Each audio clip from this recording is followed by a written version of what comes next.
for his friends and followers, and he says, Father, they are your gift to me. You are God's gift to us. Community.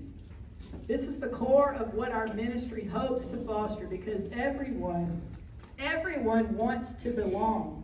It's in our DNA as humans to live in community. But too often we see those in the margins who've been rejected. Jesus says many times for us to come to him, and he says in the book of John that I will not reject anyone who comes to me, nor should we. This is what we keep at the forefront of our hearts when we go into the community. We welcome and we invite.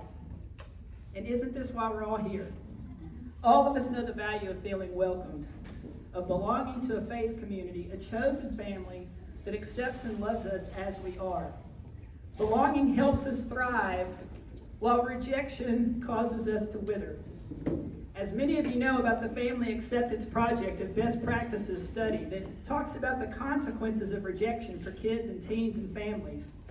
If we don't feel welcome in the three places that we most have to fit in, which is our home, our school or our work, and our church, and the odds of suicide escalates. Jesus knew that. He knew the pain of rejection. And he particularly sought out the weirdos, the ones in the margins, the ostracized ones. He knew they were the most at risk for being lost. He also knew that in community with others, one finds a closeness with God, our higher power, our Creator, that's even stronger than we can ever find alone. Jesus didn't care about the gossip behind his back for dining with the wrong crowd. Jesus was focused on welcoming and bringing people to the Father. So are we. Some people have questioned the purpose of our gatherings at community and wondered what it is our ministry really does. I always point to Christ. We are doing exactly what Jesus did and what he commanded us to do. I think of the people that have approached us through the years, and there have been many, all shapes, appearances, and different conditions in life. We make a point not to ask questions. It doesn't matter. Really, think about it. For someone who has been wounded in the past by a faith community, a church leader, or a parishioner, and yet they're coming to the very place they've been wounded, they must have a strong desire to be close to God, in spite of the trauma. God must certainly be calling them, and surely we should be ambassadors and roll out the red carpet and bring them inside. It's that simple. I once heard a priest speak of the church as a ship that carries us to the shore, which is God. There are many different ships that can carry us to the shore of God. Many. The early church, Catholic Church, was often referred to as a ship, the bark of Peter, that carries her members over the troubled waters. And only if we all stay inside, safe inside the hull, holding on to each other, can we ever survive the storms of life. You know, churches were even built to resemble a ship. Next time you sit in church, you've got the pews across from each other. Imagine being given a large row, and you're rowing towards the altar, which is God. If the church is the ship, then this ministry is the lifeboat. We've been commissioned over 20 years ago to be set down into those very waters and go out and find the people seeking to have a relationship with God. We know about those waters. Most of us have been there. We know the places to go.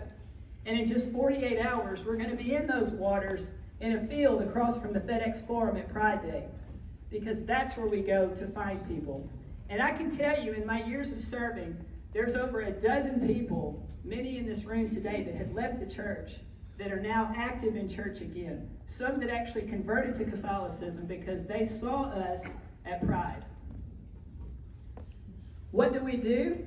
We go out and we offer them a seat in our lifeboat. We only ask one question. What is the name you wish to be called?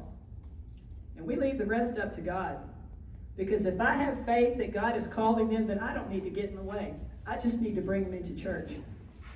Tonight, we want to share a few stories with you of the past, the present, and the future. Many of you don't know how our ministry got started. But you know, from the beginning of human existence, it's the sharing of stories and passing them down through the generations that history has been kept. It's also how we teach each other, how we express the things that matter to us, and what traditions and values we should continue to carry on. Just over 20 years ago, some people had the courage to share their stories. Others took the time to listen and act. It's quite a story that involves some wounded people and a bishop who listened and took action. But most of all, it's a story of the Holy Spirit and love, who weaves through the past, the present, and into the future.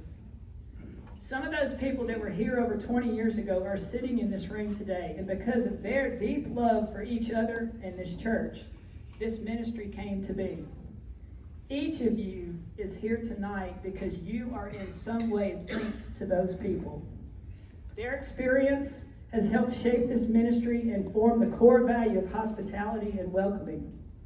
The church is home for all of us as we are. I'd like to introduce our original leaders of the ministry, Judy Gray and Sister Maureen Griner, who at the request of Bishop Stye began this journey that we continue today. Judy and Sister Maureen were quite busy at the time. Sister Maureen was the musical director of not just the cathedral, but the diocese. And Judy was actually at the time her boss at the diocesan office in the ministry of, I think, Spirit and Worship, close. And then Sister Maureen decided to get a little bit busier and start that little place, you know, the Dorothy Day House. Yet, with all that, they still made time to lead this ministry because it meant that much to them. And let me tell you, I wasn't here in the beginning. It was probably over a year that this ministry was in existence, and Father Val invited me to come, and I came in here and I was scared. I thought it was a setup. I was not out at the time. I was not out to my parents. I was not out at work, and I really thought it was a setup, that they were going to out me, and I was going to. So I came in and I didn't say anything. I didn't want anybody to know anything about me. And many of us laugh about it now because we still hear from people that come. They're scared. They're afraid something's bad's going to happen. But I can tell you that when I saw their kindness, their welcoming, and their genuine hospitality towards me, I knew I was safe. And if not for them, I would not be here today. Judy and Sister Maureen.